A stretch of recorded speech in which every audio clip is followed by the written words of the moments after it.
तो अपन दुर्गा सप्तशती सार बुक के दूसरे अध्याय के विषय में चर्चा कर रहे हैं। तो बाकी चर्चा को अपन आगे कंटिन्यू करते हैं, ठीक है। तो महिषासुर कुपित हुआ, बोला मेरी पूरी सेना का संहार हो रहा है। तो उसने भैंसे का रूप ले लिया और उसने देवी के जो सब गण थे, माने उसके जो सेवक थे, अनुचर थे, ये सब थे, उसको सताना शुरू कर दिया। किसी को ऐसे मार रहा है, किसी को वैसे मार रहा है। तो क्या कर रहा है, किसी को थूथू से मार रहा है, किसी को खुरों से मार रहा है और पूंछ घुमा घुमा करके मार रहा है सबको, और किसी को सींगों से छत विछत कर रहा है, किसी को जोर से जा कर के सिर से मार दिया, किसी को आवाज़ से परेशान किया, किसी को सींग पर उठा करके चक्कर घुमा घुमा करके मारा। और कितनों को ही तो उसने इतनी जोर से सांस ली कि वो ऐसे ही मर गए। फुफकारता सा है ना, आपने भैंसे को नहीं देखा, सांड को देखा होगा, फुफकारता है बहुत जोर से, ऐसा लगता है दहाड़ ही रहा है। तो कई तो उसने ऐसे ही मार दिए। अब ये पशु का जो रूप लिया है महिषासुर ने, इससे हमें क्या पता चलता है, देवी सिंह पर सवार हैं और महिषासुर खुद बन बैठा है महिष। इससे क्या पता चलता है हमें, देवी वो जो पशुता से ऊपर उठी हुई हैं, जो पशुता की स्वामिनी है, और असुर वो जो स्वयं ही पशु है। और एक जगह पर तो आकर के महिषासुर सिंह भी बन जाता है। अभी आगे होगा ऐसा, तो वहाँ तो बात स्पष्ट हो जाती है। देवी सिंह पर सवार है और महिषासुर किसका रूप ले रहा है, सिंह का। तो बहुत स्पष्ट हो जाती है बात की क्या है। तो अब वो भैंसा बन करके सिंह को मारने के लिए झपटता है। जब सिंह को मारने के लिए झपटता है तो क्या करता है, वो धरती को खुरों से खोदने लगा, जिससे पूरी धरती क्षुब्ध हो गई। देखो, अब कोई साधारण पशु अगर खुरों से धरती को खोदेगा तो वो नहीं क्षुब्ध हो जाएगी। खुरों से धरती को खोदना क्या हुआ, साधारण थोड़ा बहुत खोदेंगे तो पृथ्वी क्यों मना करेगी। ये किस स्तर की खुदाई है, ये माइनिंग है, खनन है। उसने इतना खोदा कि पृथ्वी हाय हाय कर उठी कि ये क्या हो रहा है, और अपने सींगों से ऊंचे ऊंचे पर्वतों को उठा करके फेंकने लगा। ये पर्वतों को उठा करके फेंकने लगा से क्या आशय है, वही जो भी आपने सिक्किम में देखा, तीस्ता नदी के साथ विकास के नाम पर पर्वतों की कटाई। जो लोग और देश विकास की बात करके पर्वतों को काटे, जैसा कि पूरे विश्व में हुआ है, भारत में भी हो रहा है, वही असुर है।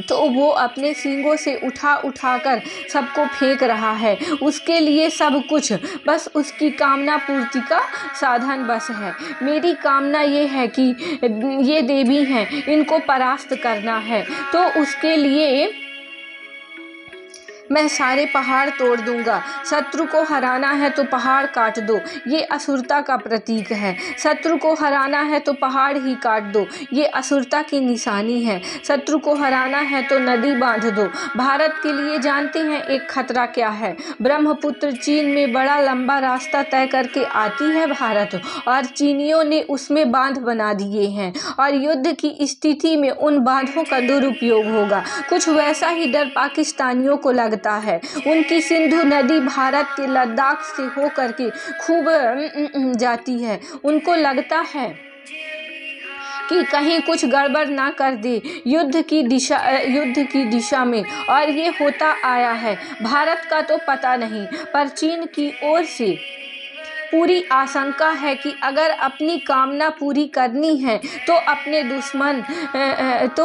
को दुश्मन लग रहा है, उसको हराना है तो कुछ भी कर लो। पूरी नदी ही भले क्यों ना खराब हो जाए, नदी के सारे जीव क्यों ना मर जाएं, पर कोई बात नहीं, हमें तो जीत मिलेगी। कावेरी विवाद चल ही रहा है, वो आप जानते ही हो। बीच बीच में दिल्ली को भी पानी आने पर भी बहुत चर्चा और बड़ा विवाद होता है, वो भी आप जानते ही हो। मेरे स्वार्थ पूरे होते रहें, उसके लिए नदियों का, जलाशयों का भोग करना पड़े, दुरुपयोग करना पड़े, कोई बात नहीं, मैं करूँगा।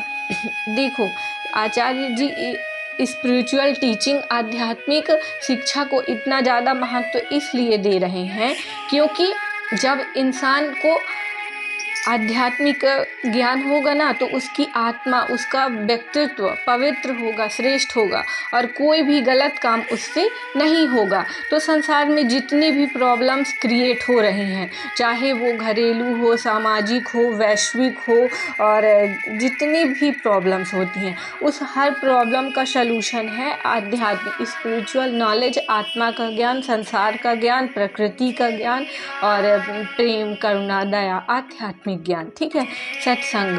तो इसलिए ये बहुत ज़रूरी है। इसलिए आचार्य जी चाहते भी हैं कि ये जो आध्यात्मिक शिक्षा है वो अपन की शिक्षा व्यवस्था का भी एक अंग बने। जैसे पाठ्यक्रम होते हैं ना, हिंदी, गणित, संस्कृत, अंग्रेजी, इनमें से एक विषय आध्यात्मिक शिक्षा का भी होना चाहिए, ताकि व्यक्ति में बचपन से ही स्पिरिचुअल नॉलेज और मोरल जो गुण होता है, क्वालिटी, वो होनी चाहिए। नैतिक शिक्षा और आध्यात्मिक ज्ञान, है ना। तो ये करके शिक्षा व्यवस्था में सरकार को इसमें स्ट्रिक्ट एक्शन लेना चाहिए कि हमारे जो पाठ्यक्रम है उसमें इस विषय को भी रखा जाए और बाकायदे इसका एग्ज़ाम लिया जाए, ताकि व्यक्ति में बचपन से ही सद्गुणों का वो संचार हो। क्योंकि देखिए, बच्चा बचपन में एक कच्चे घड़े के समान होता है। अगर उससे अच्छा परिवेश, अच्छा ज्ञान दे दिया गया तो वो फिर पूरा जीवन अच्छा ही बना रहेगा। पर अगर बचपन में उसे बुरी चीज़ें मिल गई, अब हमारी शिक्षा व्यवस्था में क्या होता है, हमको सांसारिक ज्ञान तो दिया जाता है बट नैतिक शिक्षा और आध्यात्मिक ज्ञान नहीं दिया जाता है, और उसी की वजह से ये सारे विनाश पैदा हो रहे हैं कि धरती को भोग लो, धरती को ख़त्म कर दो, इसको छल कपट, ईर्ष्या, द्वेष, अहंकार, जितने भी विकार पैदा होते हैं वो सारे विकार आध्यात्मिक ज्ञान के अभाव में पैदा होते हैं।